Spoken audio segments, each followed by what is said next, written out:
Are you repeatedly drawn into relationships with people who are cold to you?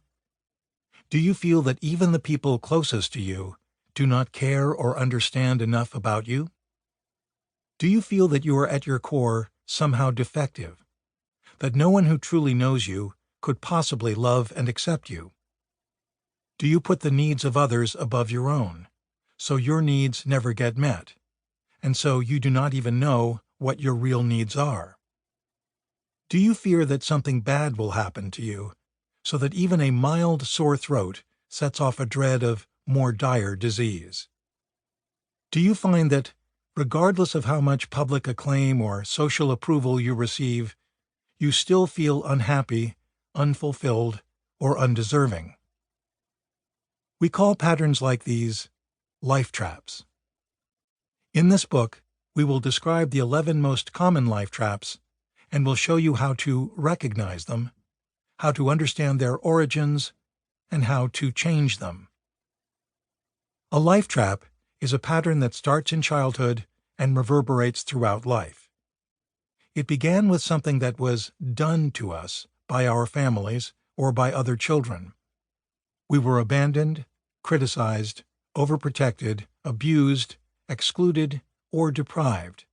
We were damaged in some way. Eventually, the life trap becomes part of us. Long after we leave the home we grew up in, we continue to create situations in which we are mistreated, ignored, put down, or controlled, and in which we fail to reach our most desired goals. Life traps determine how we think, feel, act, and relate to others. They trigger strong feelings such as anger, sadness, and anxiety. Even when we appear to have everything, social status, an ideal marriage, the respect of people close to us, career success, we are often unable to savor life or believe in our accomplishments.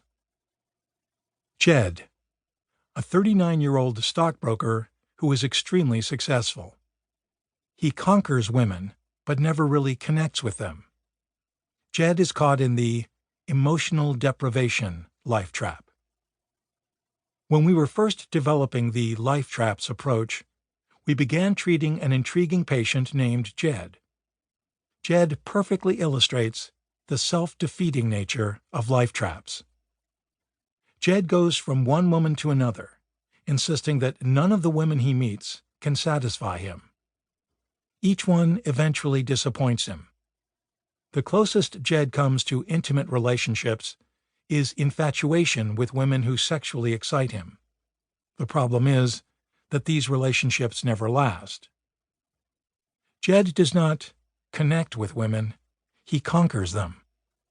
The point at which he loses interest is exactly the point at which he has won. The woman has started to fall in love with him. Jed. It really turns me off when a woman is clingy. When she starts hanging all over me, especially in public, I just want to run. Jed struggles with loneliness. He feels empty and bored. There is an empty hole inside, and he restlessly searches for the woman who will fill him up. Jed believes he will never find this woman. He feels that he has always been alone and always will be alone. As a child, Jed felt this same aching loneliness. He never knew his father, and his mother was cold and unemotional. Neither one of them met his emotional needs. He grew up emotionally deprived and continues to recreate this state of detachment as an adult. For years, Jed inadvertently repeated this pattern with therapists, drifting from one to another. Each therapist initially gave him hope, yet ultimately disappointed him. He never really connected with his therapists. He always found some fatal flaw that in his mind justified terminating therapy. Each therapy experience confirmed that his life had not changed, and he felt even more alone.